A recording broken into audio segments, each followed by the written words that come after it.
bordir shift pagi sama shift malam. Shift pagi sama shift malam. Ya, jam 8 sampai jam 4, jam 4 sampai jam 12. Jam 12 malam itu masih produksi. Masih produksi. Keren juga. Sebenarnya mau 3 shift Mas, cuman nggak enak tetangga soalnya mesin mereka, bordir kan keras. Iya. Saya takut mengganggu tapi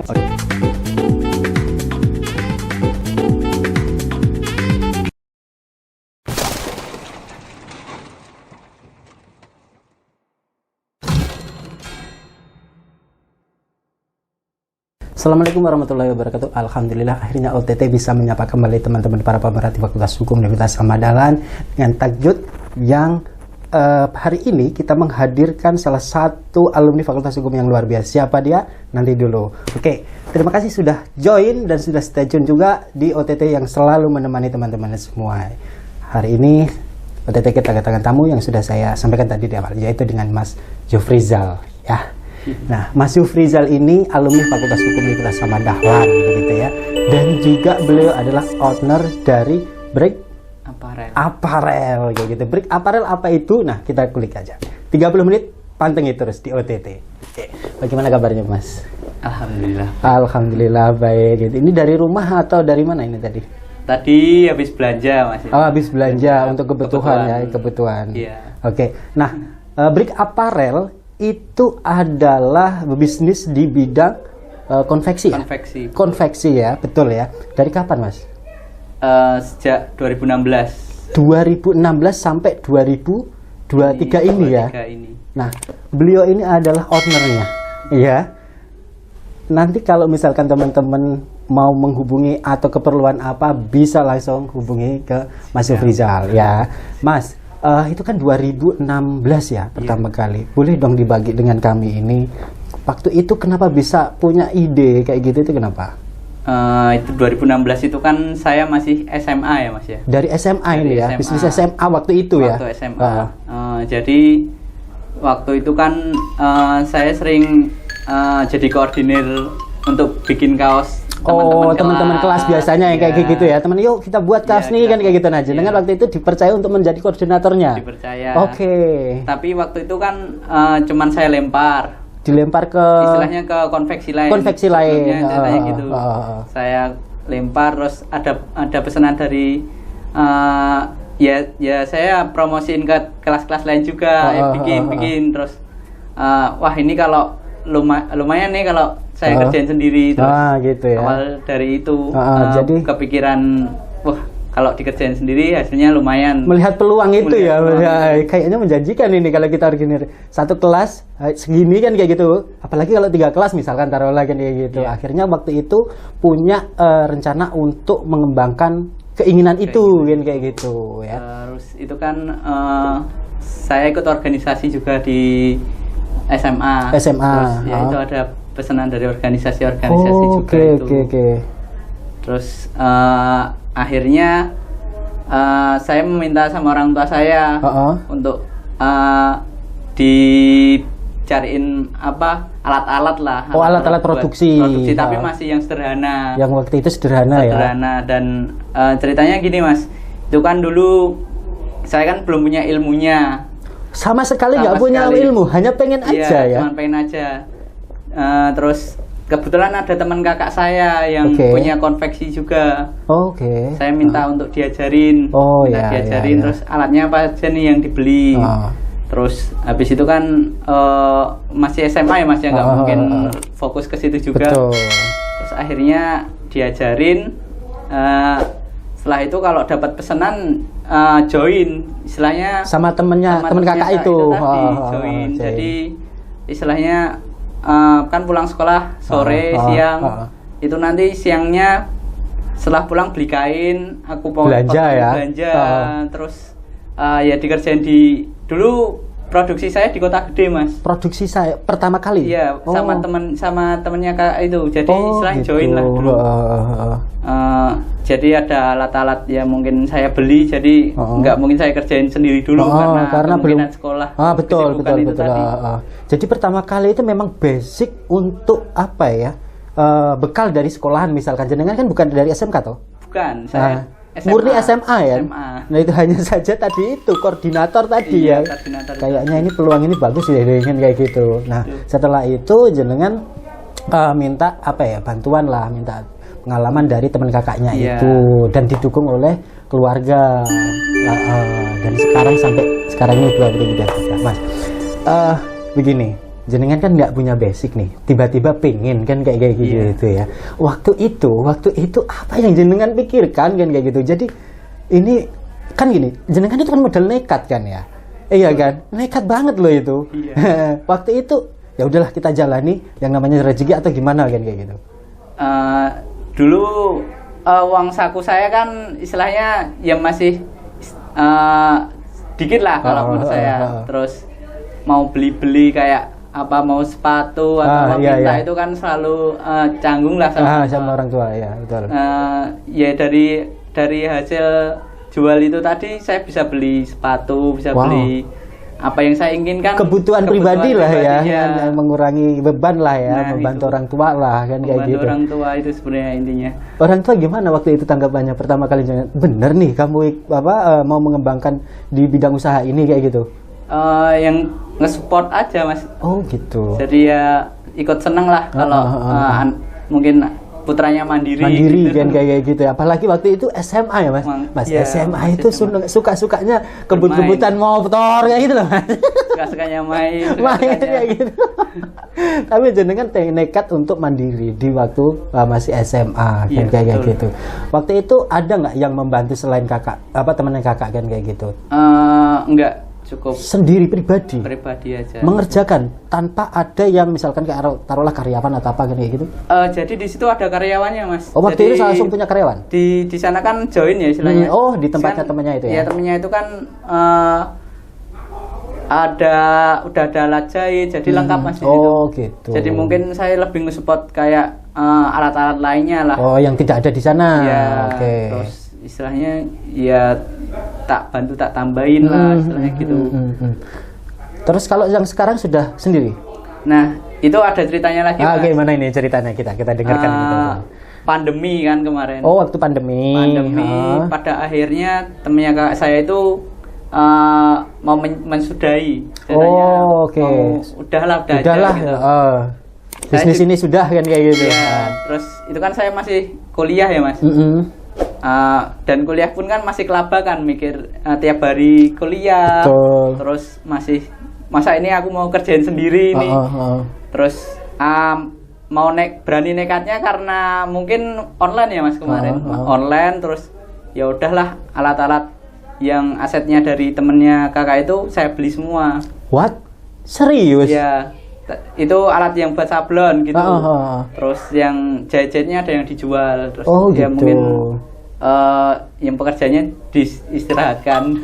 Berarti alat-alat sebagian yang punya temannya kakak jenengan itu dibeli jenengan? Iya, saya beli. Yang dijual hanya alat-alat jahit itu. Alat jahit, Terus saya mandiri di rumah, jadi memproduksi sendiri. Memproduksi sendiri sampai sekarang ini. Sampai sekarang ini dengan 2 karyawan yang buat sablon itu. Khusus sablon itu 2 karyawan. Terus itu tadi awal mula dari berdiri sendiri di rumah. Terus saya lulus kuliah ini. Saya beli alat lagi, bordir. Khusus bordir 12 kepala itu kemarin. Terus nyewa samping rumah. Itu kan ada rumah. Itu saya sewa untuk usaha itu produksi ya, karena membutuhkan space yang mungkin agak lebih luas lah ya. Tambah karyawan lagi gini. Terus untuk jahitnya saya masih bermitra Mas sama ibu-ibu kayak gitu. Gitu. Ada suatu perkumpulan yang jahit lah. Ya, jahit di rumah lah ya, rumahnya masing-masing kan. Gitu. Mereka ngambil kan dari tempat jenengan kan kayak gitu. Kayak gitu sampai sekarang. Mas, kalau misalkan gini, saya nggak ngerti ya ini bisnis konveksi seperti apa. Yang setahu saya begini, kalau itu kita bisnis konveksi, ya kan, bisnis konveksi itu kan ini by order ya. Misalkan nih sama saya nih mau order nih Mas, kan kayak gitu. Nah, jenengan menyediakan desain atau tidak dari teman-teman, misalkan ada yang mau order di tempatnya Brick Apparel nih. kalau ada yang mau pesan kan, itu saya tanya dulu udah ada desainnya atau belum. Terus rata-rata udah punya desain sih Mas. Rata-rata mereka ya, kan? Tapi ada juga yang belum sama sekali. Hanya keinginan saja. Ya, keinginan saja Mas. Kami ingin buat tapi didesainkan. Biasanya bayar berapa ya Mas untuk desainnya? Biasanya untuk di kami free Mas. Untuk biaya desain itu free, walaupun berkali-kali revisi biasanya. Iya pasti itu berkali-kali revisi itu udah pasti. Mas ini warnanya ganti aja Mas. Itu sering kayak gitu ya. Kalau saya digini kan, Mas nggak cocok, kurang berwarna, hidupmu aja yang kurang berwarna. Enggak lah ya, ini bercanda. Terus kami buatkan sampai fix lah istilahnya. Baru ada juga yang nggak jadi pesan, ada juga yang kayak gitu. Jadi udah dibuatkan, desainnya nggak jadi pesan. Gitu. Karena apa biasanya kemahalan atau apa ya? Nggak cocok atau gimana? Ya harusnya udah tanya harga dulu Mas. Gitu. Jadi Mas ini kalau bikin kaos berapa ya? Gitu dah. Ya mungkin teman-temannya yang nggak jadi atau bisa dia kan nggak mungkin buat dikit. Soalnya kan di kami minimal 12. Minimal order itu 12 piece ya? Iya, 12 piece. Satu lusin kayak gitu. Tapi bisa di bawah itu, cuman harganya beda. Kena cas nanti ibaratnya ya. Karena kan memang sih kalau kita order untuk suatu konveksi atau apapun lah ya, pasti kadang-kadang ya memang kita temui minimal order nih. Ya namanya juga produksi kan. Produksi. Kan kayak gitu. Nah, Mas, itu kan minimal order 12 ya ceritanya, kan kayak gitu. Ada nggak sih yang menawar biasanya kan kayak gitu? Sering. Kadang-kadang gini Mas, itu kan ada temen yang dijual lagi istilahnya. Kayak dulu lah saya itu kan dulu tak lempar. Itu kan otomatis saya naikin harganya. Nah itu ada juga yang di saya kayak gitu. Jadi kan saya nggak mungkin kasih harga lebih tinggi. Betul. Ibaratnya kayak gini nih. Saya rendah. Ya, ibaratnya saya ini, Mas Rizal, saya mau pesen nih di tempatnya Brick Apparel kan kayak gitu. Tapi ini untuk orang lain. Mau dijual atau apa kan kayak gitu. Itu baru saya kasih harga. Ya udah Mas segini aja. Untungnya kan nanti Masnya nggak usah naik tinggi-tinggi kan. Betul, kayak gitu. Nah, Mas, saya ini mau tanya nih. Untuk menjaga yang namanya persaingan usaha kan kayak gitu, itu luar biasa apalagi di bidang konveksi seperti ini ya kan. Kadang kan yang menjamur lah ya kayak gitu. Nah, sistem marketingnya kayak mana? Sistem marketing saya itu jadi pasaran saya itu anak-anak sekolah, anak-anak kampus Mas kebetulan. Dan teman-teman organisasi kayak gitu. Untuk iklannya itu ya biasa Instagram media sosial. Media sosialnya apa Mas? Brick Apparel Mas. Brick Apparel. Ada Instagramnya Brick Apparel. Ini nanti bisa kami tampilkan ya. Siap. Kalau misalkan mau menghubungi atau misalkan mau order kayak gitu, langsung gimana? Brick Apparel atau gimana? DM caranya? Di Brick Apparel sama ada adminnya. Adminnya sendiri ya, bukan jenengan ya? Ya nomor saya cuman ada yang ngelola juga. Jadi tetap saya bisa pantau, bisa saya kasih juga. Gitu. Nomornya nanti bisa kami tampilkan juga. Baik, siap Mas. Siap kayak gitu. Nah, itu tadi kalau misalkan ada teman-teman yang mau langsung join ataupun order ya, bisa ke ada di sini nih ya. Mas. Ada berapa karyawan? Sekarang 4 sih. 4 ya? Itu untuk yang khusus sablon atau apa? 2 yang bordir shift pagi sama shift malam. Shift pagi sama shift malam. Jam 8 sampai jam 4, jam 4 sampai jam 12. Jam 12 malam itu masih produksi. Masih produksi. Keren juga. Sebenarnya mau 3 shift Mas, cuman nggak enak tangga soalnya mesin bordir kan keras. Iya. Saya takut mengganggu, tapi mungkin itu nantilah. Mas, kadang kan begini ya. Ada yang minta saya mau order kan kayak gitu. Tapi dipakainya tanggal sekian nih, cepat kan kayak gitu. Gimana cara mengelola ini jenengan ini? Bisa Mas, itu sering sekali saya. Oh ya? Sering sekali. Pernah ya itu berapa ya, 100 berapa itu seminggu jadi. Ada yang harus 3 hari jadi, itu sering sekali. Jadi tapi saya kejar Mas. Mas kalau jadi pesan untuk tanggal segitu ya kalau bisa DP-nya sekarang istilahnya sebelum dari jam 4 kan harus saya belanja kain dulu. Malam nanti saya potong kain. Habis itu lanjut kalau sablon itu biasanya di screen ya Mas, untuk membuat screen itu kan di film dulu kan. Terus nanti paginya digesot langsung di jahit itu kan cukup waktunya. Oke, ini menarik sekali nih. Ini menarik sekali teman-teman. Saya kulik yang khusus bagian ini. Silakan diminum dulu Mas. Siap.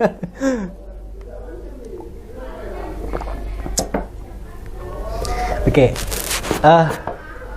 Kalau tidak salah dengar tadi ada kata-kata digesot ya Mas ya. Iya. Nah, digesot itu di sablon gini ya? Iya, digesot tuh di sablon. Oke, di sablon gini ya. Iya.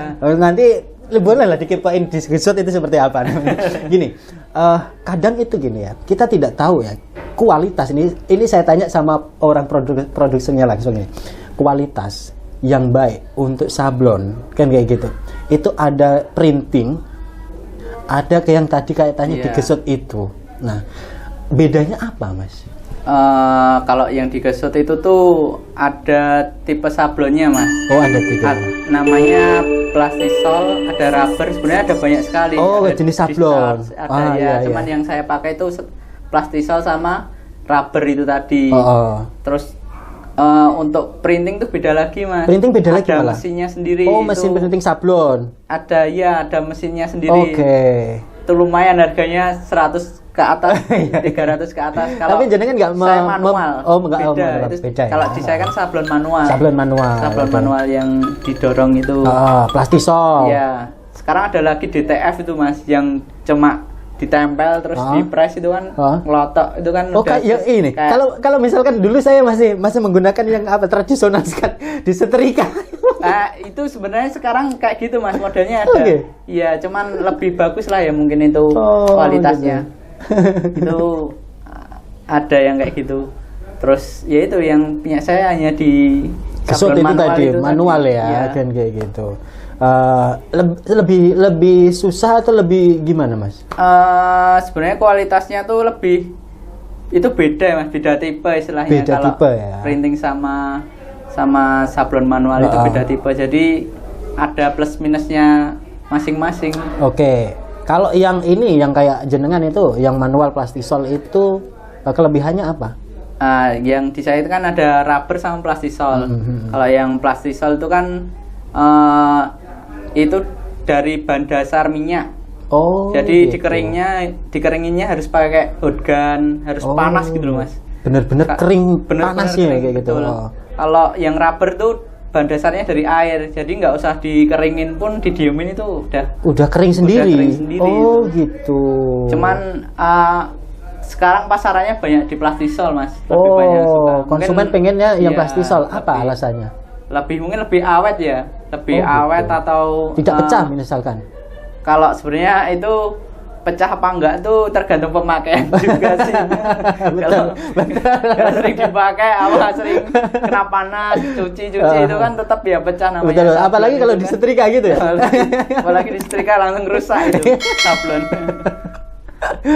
Gitu, tergantung pemakaian ya. Tapi kebanyakan milihnya yang dipilih oleh konsumen itu yang plastisol. Iya, sekarang gitu. Lagi tren ya. Lagi trennya gitu. Nah, Mas, kalau misalkan nih, lazimnya kalau misalkan partai besar order misalkan taruhlah 100 atau di lebih dari 500 lah kan kayak gitu. Nah, itu untuk produksi itu butuh berapa hari? Biasanya kami dapat pesanan itu mau berapapun biasanya ya di bawah 500 lah ya. Itu saya kasih waktu 2 minggu. Maupun dikit banyak itu saya kasih 2 minggu. Gitu. Jadi sebenarnya 2 minggu nih. Mau tetap 1 lusin kek, mau 100 atau 300, 2 minggu. Iya, tetap 2 minggu. Supaya untuk menjaga misalkan bisa bagi waktu. Betul. Juga. Dan yang mengerjakan cuma 4 orang itu. Iya, yang untuk sablon 2, Mas. Sablon 2? Iya. Oke. Untuk sablon 2. Untuk ngerjain kayak misal kalau yang jahit kayak tadi kan yang ibu tadi ya. Itu jahit juga lumayan cepet sih Mas. Soalnya kan beda ya sama jahitan kan mungkin di butik apa. Kalau ini kan jahitan konveksi ya, jadi cepet gitu loh. Oh gitu. Kalau yang motongin pola kayak gitu? Nah, itu saya malah Mas biasanya. Oh ya, karena saya seneng motongin. Oh gitu. Tapi tapi yang 4 orang itu memang belum dikasih kepercayaan atau sudah untuk potongan? Biasanya kan kalau yang motongnya itu memang orang yang benar-benar tahu pola kan ya? Iya, kalau itu kan ada bidangnya sendiri-sendiri Mas. Kalau mereka kan yang 2 itu khusus bordir, jadi gitu. Yang bordir suruh nyablon ya nggak bisa, nggak ada ilmu, belum punya ilmunya. Yang sablon ke bordir kan beda lagi tuh mesinnya. Jadi memang harus kebiasaan megang. Kalau mungkin tak suruh bantuin kayak jadi motong tuh kan nggak sembarang ya Mas. Maksudnya tetap harus ada triknya biar nggak kebuang banyak. Betul. Nah itu mungkin tak suruh motongnya aja, atau yang gambar tetap saya. Oke. Mas, gini, kalau ini kan bisnis apa namanya ya, yang namanya selalu mengikuti perkembangan ya. Dan mungkin ini tidak ada matinya karena mengikuti tren, misalkan fashion kan ya. Fashion itu selalu ada kan kayak gitu. Nah, harapannya ke depan kayak mana ini Brick Apparel ini? Harapan saya lebih berkembang lagi sih Mas usahanya, terus bisa dikenal di seluruh Indonesia. Terus saya juga pernah dapat pesanan dari Malaysia. What? Serius? Ya, Malaysia. Terus ekspor ini? Ya, Toraja sering juga buat acara adat. Oh gitu. Belum lama ini yang mau masuk Papua. Terus keren. Kalimantan, seluruh Indonesia, Bangka Belitung juga pernah. Gini, saya tanya nih, kalau itu kan by online kan? By online. Untuk menjaga benar-benar ini percaya ini order beneran, bukan fiktif, ya kan? Kayak mana mempercaya itu? Sebenarnya dilihat dari Google Maps gitu kan bisa Mas. Pertama itu, mungkin sekarang ada alat aplikasi yang namanya Get Contact juga ya Mas. Bisa di track nomor saya. Ada enggak kan kayak gitu ya? Kelihatan ini penipu atau bukan. Sebenarnya gitu. Bisa sebenarnya. Oke, teman-teman yang punya usaha juga mungkin bisa ngepoin ini lah cara ini ya. Iya, mungkin kan kayak gitu udah percaya Mas ya. Terus mungkin lihat Instagram saya kan udah tak share kalau ada yang pernah pesan dari sini, saya pernah ngirim ke Malaysia, pernah ngirim ke Kalimantan. Jadi gitu. Biografinya, kepercayaannya ini benar-benar kan kayak gitu.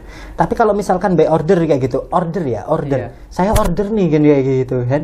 Nah, tapi jenengan percaya kalau misalkan saya order beneran, atau misalkan gini, jenengan punya yang namanya, kalau jenengan order berarti, kalau kamu order berarti kamu harus lunas dulu baru tak kerjakan kayak gitu. Kalau di kami sistemnya DP dulu Mas. DP-nya berapa? DP di 50% dulu. Minimal. Iya, nanti kalau udah selesai saya fotoin lah ini barangnya jadi, baru pelunasan. Untuk kirimnya biasanya ongkos kirimnya ditanggung pemesan biasanya. Oke, saya order Mas. Saya order. Logonya tempel di sini. Siap Mas. Oke Mas, begini apa namanya, bisnis ini itu yang sudah dijalankan dari 2016 ya, dari 2016 sampai sekarang tentunya banyak apa ya namanya jatuh bangun lah, ibaratnya jatuh bangun kan kayak gitu. Apalagi kemarin juga pandemi kan kayak gitu. Apa hikmah di balik usaha ini? Monggo disampaikan. Hikmahnya bisa punya pengalaman Mas. Jadi yang kemarin waktu pandemi juga saya bisa ngerjain itu kan sama aja 2 orang ya Mas ya, waktu sebelum pandemi. Sekarang sendiri, jadi untungnya lebih banyak. Terus lebih paham juga. Sekarang kan saya udah lulus kuliah, jadi lebih ingin mengembangkan. Jadi hikmahnya juga senang apa ya Mas, dari hasil itu tuh senang untuk disedekahkan juga Mas, sedikit. Jadi paling senang kayak gitu, ada untung dikit, senangnya dibagiin, disedekahin. Bukan dunia melulu nih ya. Senangnya di situ kalau setiap berbagi tuh rasanya senang gitu Mas. Jadi kan muter gitu terus kan. Jadi ada pesan nggak sama teman-teman yang sekiranya itu pengen punya usaha atau apa, ada tips atau apa yang kayak gitu supaya tidak takut untuk punya usaha atau gimana? Enggak. tipsnya sebenarnya jangan gengsi. Dan mau mencoba. Kayak semisal saya waktu bawa kain istilahnya kan pakai karung gitu Mas. Sering ditanya kalau berhenti beli minum Mas nganu apa kayak kirim apa sih namanya paket ya Mas gitu. Kirim kemana Mas padahal itu habis kain ya kayak gitu, jangan gengsi lah istilahnya. Terus mau mencoba, mau belajar hal-hal yang baru. Sebenarnya ilmu-ilmu dari YouTube itu banyak Mas, banyak. Terus mungkin kalau punya teman mau usaha di bidang apa ya jangan malu untuk tanya, jangan malu untuk cari ilmu ya, untuk datang ke rumahnya. Kalau jadi setiap saya main ke tempat yang punya sablon banyak gitu dapat ilmu, jadi ilmu baru ilmu baru, nggak usah takut kesaing lah istilahnya. Itu mungkin ya. Itu teman-teman ya, semua apa yang dialami ya Mas Rizal itu sampai bisa sukses sekarang ini. Kan ya gitu. Saya dengar itu kemarin tunangan teman-teman semua. Rencana kapan ini Mas? Ini mau besarin usaha dulu juga Mas. Besarin usaha. Doanya dulu. Amin. Tapi mensupport kan ya? Iya pasti. Alhamdulillah. Gitu. Usaha bisa berdua disupport itu luar biasa nikmatnya gitu. Mas, terima kasih sudah berbagi dengan kami. Mudah-mudahan semoga berkembang ya kan. Amin. Lebih sukses kembali. Amin. Sukses untuk usahanya, untuk keluarganya ya. Amin. Sehat selalu. Amin. Itu tadi teman-teman obrolan kita bincang-bincang ringan ya dengan Mas Rizal. Semoga mudah-mudahan ini bisa menginspirasi teman-teman semua kan gitu.